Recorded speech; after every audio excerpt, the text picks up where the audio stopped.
ಆತ್ಮೀಯ H16 news ಅರ್ಥಾತ್ ನಮಗೆ ಸ್ವಾಗತ. ನಾನು ನಿಮ್ಮ ವಾಯು MI ಅಥವಾ ಮಲ್ಲಪ್ಪ ಜೂತ್ ಅವರು. ಆತ್ಮೀಯರೇ, ಈಗಾಗಲೇ ನಮ್ಮ ಹಿಂದಿನ ಎಪಿಸೋಡದಲ್ಲ ಬಾಲಚಂದ್ರ ಜಾರಕಿಹೊಳಿ ಅವರು ಏನು ಜವಾಬ್ದಾರಿ ಹೊತ್ತಿದ್ದರು, ಜಯಶ್ರೀ ಶೆಟ್ಟರ್ ಸಾಲ ಸಲುವಾಗಿ ಮಾತಾಡಿದರು.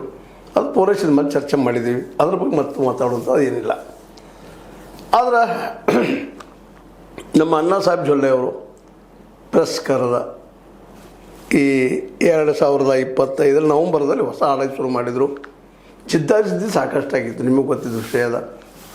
ಈ ಎದುರಾಳಿಗಳ ಮಧ್ಯೆಲ್ಲ ಇವ್ರ ಮಧ್ಯದಲ್ಲಿ ನಡೆದ ವಾದ ವಿವಾದ ಭಾಳಷ್ಟು ಅದು.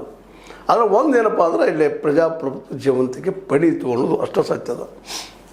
ಹೌದು, ನಾವು ಇಲ್ಲಿವರೆಗೆ ಏನು ಮಾಡ್ತಾಯಿದ್ದೀವಪ್ಪ ಅಂದ್ರೆ DCC ಬ್ಯಾಂಕಿನ ಏನಪ್ಪ ಅಂದ್ರೆ ಒಂದು ಸೈಡ್ ಇದ್ದಂಗೆ ಹೋಗಿಬಿಡ್ತಿತ್ತು.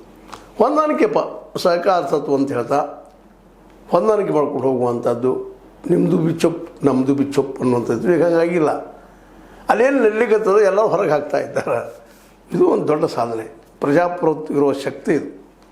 ಯಾಕೆಂದರೆ ಅಲ್ಲಿ ಕಳ್ಳತನ ಮಾಡೋರಿಗೆ ಭಯ ಇರ್ತದೆ. ನಾನು ನೋಡ್ತಾ ಇದ್ದಾರಪ್ಪ, ಇಲ್ಲಿ ವಿಜಿಲೆನ್ಸ್ ಇದ್ದಾರೆ, ನಮ್ಮ ವಿರೋಧಿಗಳಿದ್ದಾರೆ, ವಿರೋಧ ಪಕ್ಷ ಅದಕ್ಕೆ ಬೇಕಂತ ಹೇಳುವಂಥದ್ದು.